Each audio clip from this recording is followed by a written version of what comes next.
Alors je vais évoquer dans cette vidéo le caractère longitudinal ou transverse ou bien encore mixte d'une onde.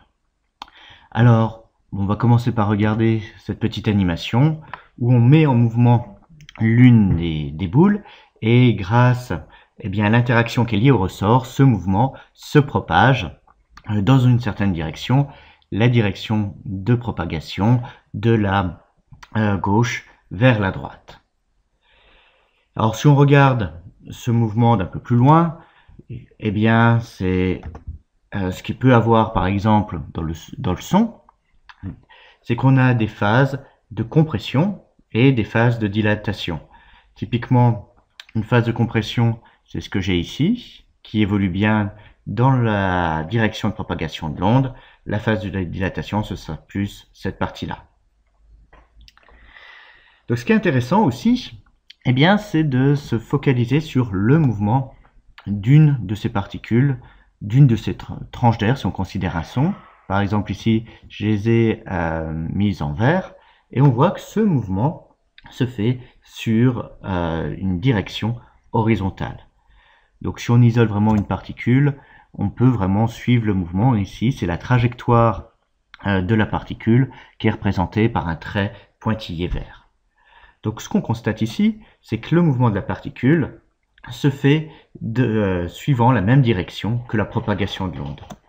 Et ça, c'est ce qu'on va appeler une onde longitudinale. On a une onde qui se propage dans la même direction que le mouvement des particules, que le mouvement d'une manière plus générale de la déformation de l'onde.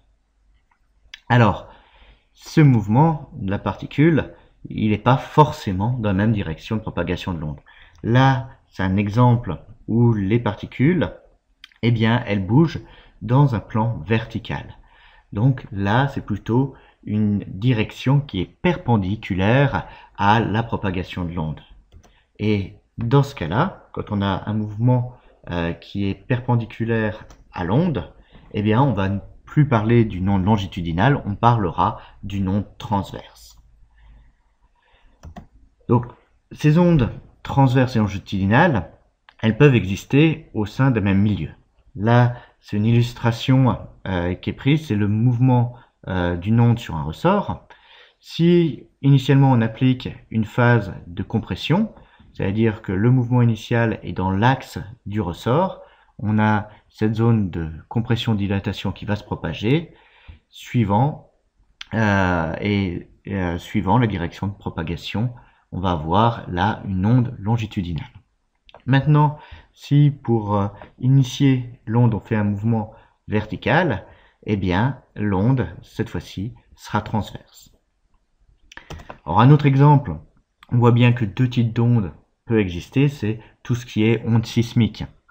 On peut avoir des déformations de la roche soit par des compressions-dilatations, soit par une déformation verticale, cette fois-ci, ce sera un cisaillement.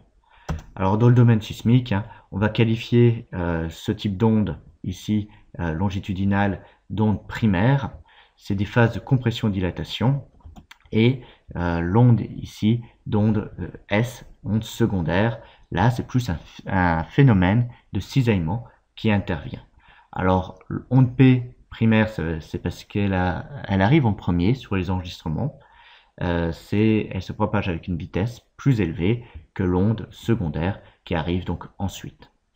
Alors là, on voit ça sur cet enregistrement où la première onde à arriver, eh bien l'onde primaire, l'onde secondaire, elle, est plus lente et cette différence de vitesse, elle est attribuée au fait que les paramètres physiques qui interviennent sont différents. Là, c'est le paramètre de compression-dilatation de la roche.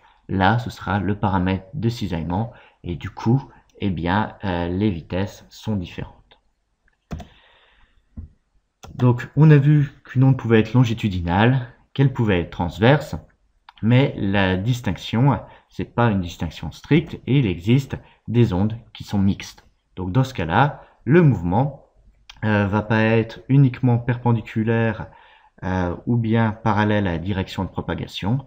Là, c'est l'exemple d'une vague hydrodynamique où on a un mouvement de la particule qui, cette fois-ci, on voit la trajectoire ici, est circulaire.